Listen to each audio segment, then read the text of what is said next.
الحمدللہ رب العالمین والصلاة والسلام علی اشرف الانبیاء والمرسلین وعلی آلہ واصحابہ اجمعین، اما بعد۔ جس معاشرے میں ہم رہتے ہیں، معاشرے کے اور گناہوں میں سے ایک گناہ یہ ہے کہ ایک دوسرے کی غیبت کرنا اور ایک دوسرے کی عزت اچھالنا، جس کو عام طور پر کہا جاتا ہے کہ ایک دوسرے کی پگڑی اچھالنا۔ حضور کریم صلی اللہ علیہ وسلم کا ارشاد پاک ہے، حضرت ابو ہریرہ رضی اللہ تعالیٰ عنہ سے مروی ہے کہ سرکار دو عالم صلی اللہ علیہ وسلم سے پوچھا گیا کہ یا رسول اللہ، غیبت کیا چیز ہے؟ ارشاد فرمایا کہ غیبت وہ چیز ہے جو تیرا بھائی منہ کے اوپر سننا پسند نہ کرے۔ پھر عرض کی گئی یا رسول اللہ، اگر وہ جرم یا وہ گلہ وہ شکوہ میرے بھائی کے اندر موجود ہو تو پھر ارشاد فرمایا اسی کو تو غیبت کہتے ہیں۔ اگر اس کے اندر کوئی کوتاہی یا کوئی غلطی موجود ہے،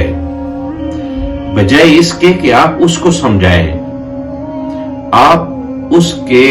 دوست و احباب اعزاء قربا کے اندر بیٹھ کے اس کا وہ گلہ کرتے ہیں، اس کی شکایتیں کرتے ہیں، تو ارشاد فرمایا کہ یہی تو غیبت ہے۔ اگر تم نے ایسی بات کہی جو اس کے اندر موجود نہیں ہے تو یہ تو بہتان ہے، یہ تو غیبت سے بھی بڑا جرم ہے۔ اور بہتان کے بارے میں اسی باب کے اندر ارشاد فرمایا کہ جس نے کسی بندے کے اوپر ایسی بات کہی جو اس کے اندر موجود نہیں ہے تو اللہ تعالیٰ جہنم کی پل کے اوپر اس کو روک دے گا۔ ارشاد فرمائے گا اللہ تعالیٰ کہ تم نے اس بندے کے لیے وہ بات کہی جو اس بندے کے اندر موجود نہیں ہے، تو جب تک وہ بات کو ثابت نہیں کرے گا تب تک جہنم کی پل سے گزر کر جنت کی طرف نہیں جا سکے گا۔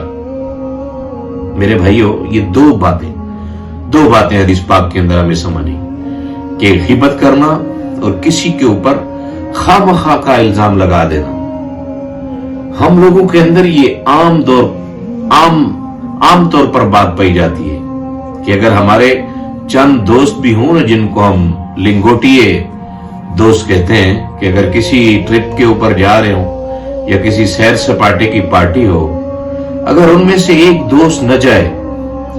تو پورا ٹرپ اور پورا راستہ اور پورا وقت اسی کے شکوے کرتے ہیں کہ یار یہ تو آئی ایسا، اس نے تو آنا ہی نہیں تھا، اس نے تو یہی بہانے بنانے تھے۔ اسی کو غیبت کہتے ہیں۔ اور غیبت کے متعلق قرآن پاک کہتا ہے کہ ایسا ہے جیسے وہ اپنے بھائی کا گوشت کھا رہا ہو، مردہ بھائی۔ خدا نہ خواستہ کسی کے بھائی کی لاش پڑی ہو اور اس کو کہا جائے کہ اس کا گوشت کھاؤ، تو ہم میں سے کوئی شخص نہیں کھاتا۔ اس سوچ کے آنے کے بعد دل دہل جاتا ہے، لیکن جب غیبت کرتے ہیں یہ تو اللہ کا فرمان ہے، یہ تو حق فرمان ہے، یہ تو سچ فرمان ہے، یہ تو ایسی کتاب کا حکم ہے جس کتاب کے ایک لفظ کے اندر، ایک حرف کے اندر شک کرنا کفر ہے۔ جب وہ کتاب کہتی ہے کہ اگر کوئی مسلمان دوسرے مسلمان بھائی کی غیبت کرتا ہے تو وہ ایسا سمجھے جیسے اپنے مردہ بھائی کا گوشت کھا رہا ہے۔ اس لیے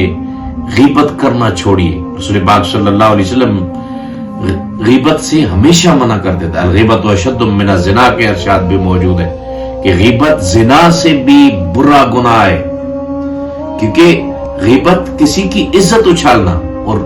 عزت اچھالنے کے متعلق ارشاد فرمایا کہ اکبر الکبائر، بڑے گناہوں میں سے سب سے بڑا گناہ ہے کہ کسی کی آپ عزت اچھالنا شروع کر دیں۔ مذہبی ہوں یا غیر مذہبی لوگ ہوں،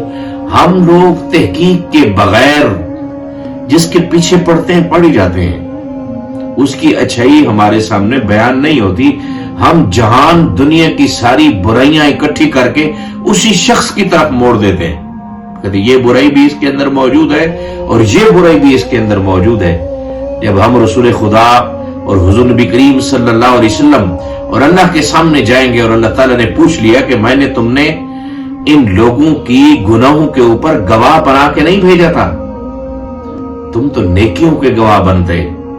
تم تو ان کی اچھائیوں کے گواہ بنتے، اور اچھائیوں کا گواہ بننا یہ اسلام کا مزاج ہے،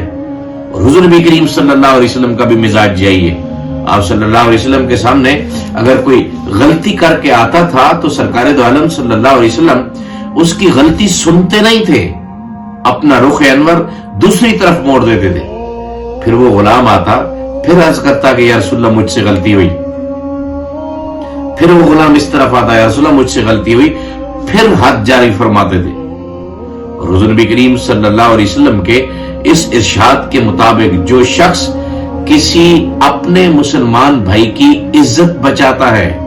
اس کی عزت کرتا ہے، اس کو ویلیو کی ضرورت ہے، اس کو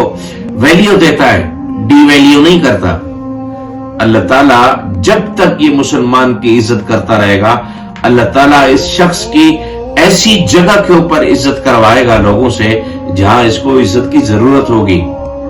اگر خدا نخواستہ اس نے اپنے مسلمان بھائی کی بے عزتی کر لی، ڈی ویلیو کر دیا، اس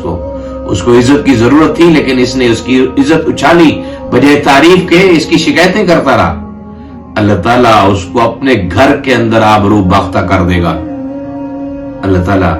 ہم سب کو حضور نبی کریم صلی اللہ علیہ وسلم کی ان سچی باتوں کے اوپر عمل کی توفیق عطا فرمائے۔ وآخر دعوانا الحمدللہ رب العالمین۔